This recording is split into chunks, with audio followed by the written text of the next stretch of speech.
story of a people is told best by those who live it out daily. And when the history of that community is informative, inspirational, and insightful, it should then be shared with the world. The Clio Exchange does that.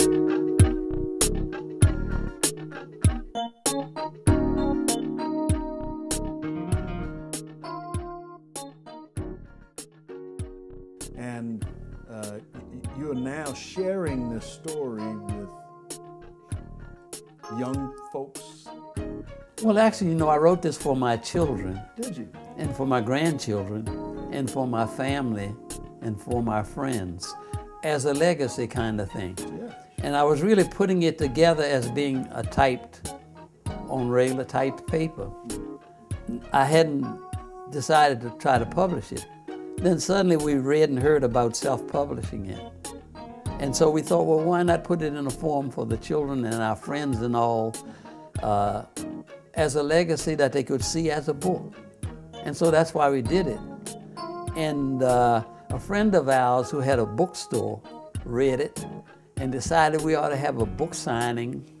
And so we said, okay, and she went and got a small coffee shop.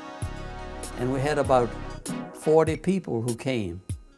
And a lot of people outside on the sidewalk waiting to come in. They couldn't even get in.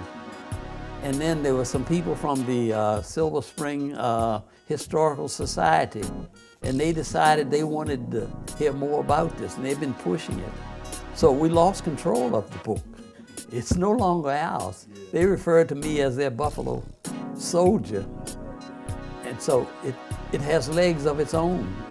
And we're retired, and we're trying to rest and take life easy, and people are demanding. And I tell people, well, I'm on a crutch and a cane, and they say, well, God decided, you don't worry about it, you know. And I say, well, my knee is, well, let's get this thing together. We had to go all the way to Halifax, Virginia, and the librarians down there wanted, they begged and pleaded and said, we'll pay all expenses, and I had to get my son to drive over a couple of 100 miles, and they wanted me to go everywhere and do everything. I was exhausted. So was my wife.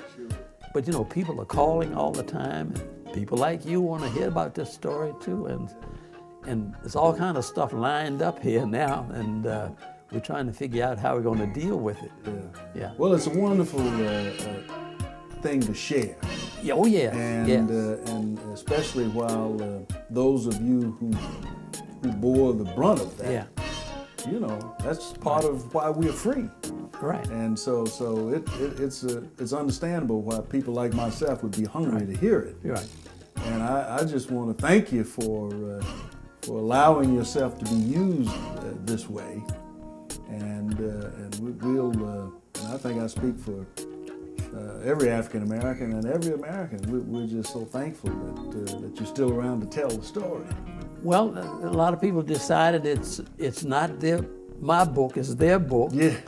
And I'm their Buffalo Soldier, and I have to do this whether I like it or not. Yeah, indeed. Kind of like the times when you had to go up the hill. Right, yeah. Well, is there anything, Mr. Daugherty, that I've missed in your story that you'd like to have recorded? Now, what I'm demanding from this country is not what I was demanding when I first came back 60 years ago. The bar has been upped, and that the country has to do a lot more. And also, not in terms of somebody else's country, but our country. That, I have part ownership in it too. And so in the epilogue, it talks about what America must do now.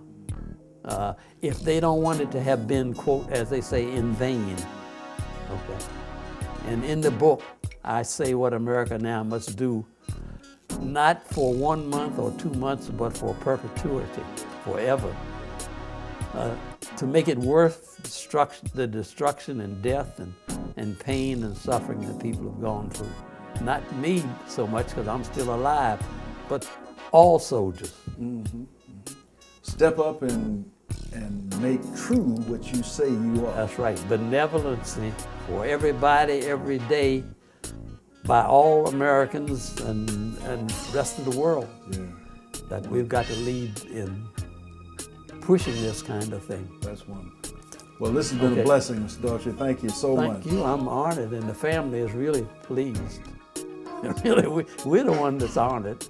All right. When you do this for me, you do it for my family, and that's an honor. Thank you so much, Reverend Phillips.